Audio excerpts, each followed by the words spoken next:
Welcome to Free Mail, a Blazer mailbag. Here's your host, Joe Freeman. Thanks for the intro, Freebot. We're back for another week. That's right, our bosses are actually letting us do this again. Turns out Freebot's powers of persuasion has convinced the powers that be around here that free mail is a good idea. So we're back for more. Now, before we get to this week's questions, I wanted to remind you that this show is only going to be as good as you guys allow it to be. You guys control the content. You give me the questions. I go out and get the answers. And that's the way it's going to keep going. So we've got a really strong batch of questions so far. We're putting them in a file. We're saving them. We're building them up. And we're going to try to answer as many as we can in the coming weeks. So keep them coming. Now, before we get to the main event in this week's show, we're going to touch on the chances of Greg Oden becoming an All-Star this season. Potential nickname for Steve Blake, which should be really interesting. And are these questions real, or are we making them up? So we'll get to that now. Freebot, what you got? Justin from Vancouver writes, I really love this segment. Do you see Greg Oden becoming an All-Star this year?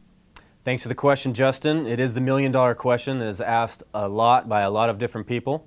I genuinely believe Greg Oden is going to become an All-Star probably multiple times in his career, but I do not think it's going to be this year.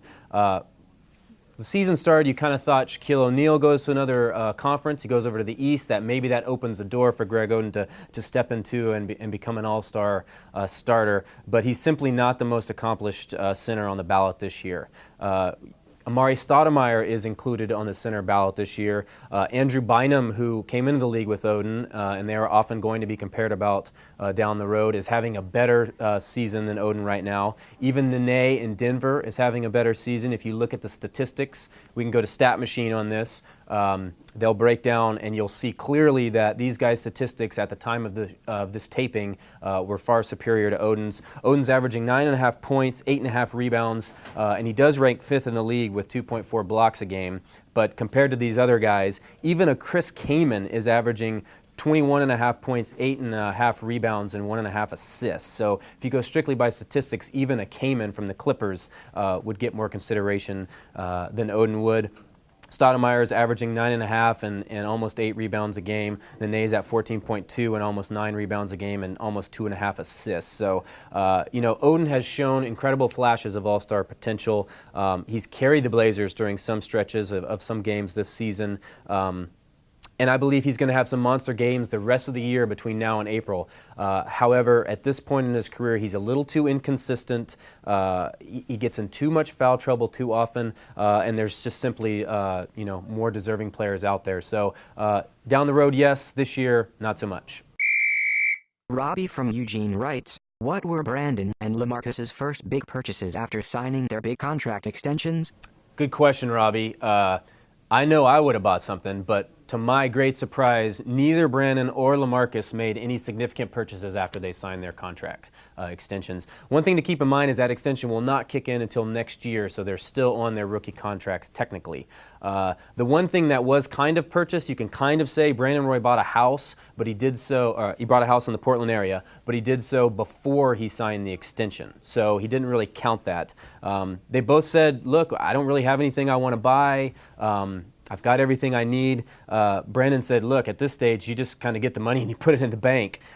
He said, before you get money and you get a contract, there's a million things you can imagine buying. But once you get to this point, you just realize you don't need anything. So it kind of is an illustration of both these guys' humility. But no, I was surprised. Neither of them bought anything significant with their multi-millions.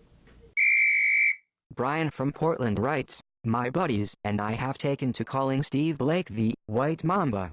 Do you think he would like this nickname? What about the rest of the team? White Mamba, Brian, bringing it. I did ask him just for you.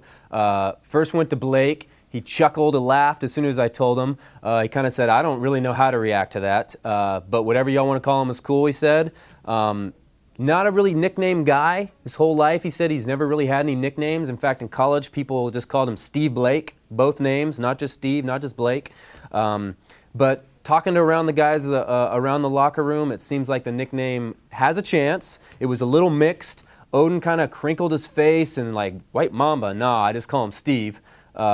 Joel doesn't do nicknames, didn't like it. Bayless didn't like it. But Juwan Howard, Martell Webster, LaMarcus Aldridge, Roy, and some others did like it, did endorse it. Roy in particular was enamored with it because he likes to call himself the Yellow Mamba. Travis Outlaw kind of gave him that nickname. And of course, Kobe is called the Black Mamba, so it looks like we're coloring all the shades here. He said they'll try it out and see if it sticks. So that's the best we can do right now. Kind of funny thing along these lines is it did stimulate some other nicknames. It turns out they've started calling LaMarcus Aldridge the King Cobra. Outlaw and Roy dubbed him that last week. And he loves it. He says they were saying that it's because he's quick, he runs the floor, and he'll spray jump shots in your face. Chelsea from Medford writes, "Hey Joe, does Brandon still have the game ball that he scored 52 points with?" Interesting question, Chelsea. Yes, he does. Put up 52 against Phoenix last December 18th. Has it in a trophy case in his office next to a bunch of other NBA awards he has, including Rookie of the Month and Rookie of the Year and that kind of stuff. Says he checks it out every now and then. It's in his office when he's downloading music at the computer. I guess he's a big music downloader, and so every now and then he'll look up and see it there. But he hasn't been checking it out as much as lately. I said he should. Give it a little rub, give him a little bit of good luck here. He said he might just do that. But yes, he does have it. James from Georgetown writes, "Is it true that you hate Jason Quick and wish him great personal injury?" James, no. Quick and I are good buddies. We hang out off the court, on the court, we're cool.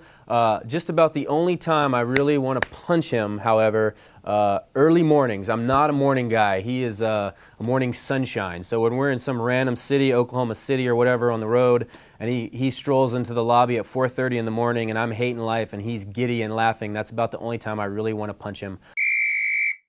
Paul the Beav writes, "How do I know this question is from a real reader and not just something you made up yourself?" You just got your answer, yo. We're answering your question. Trust me, all these questions are from readers. They all will be the rest of the show. So, boom, there you go. Thanks, Joe.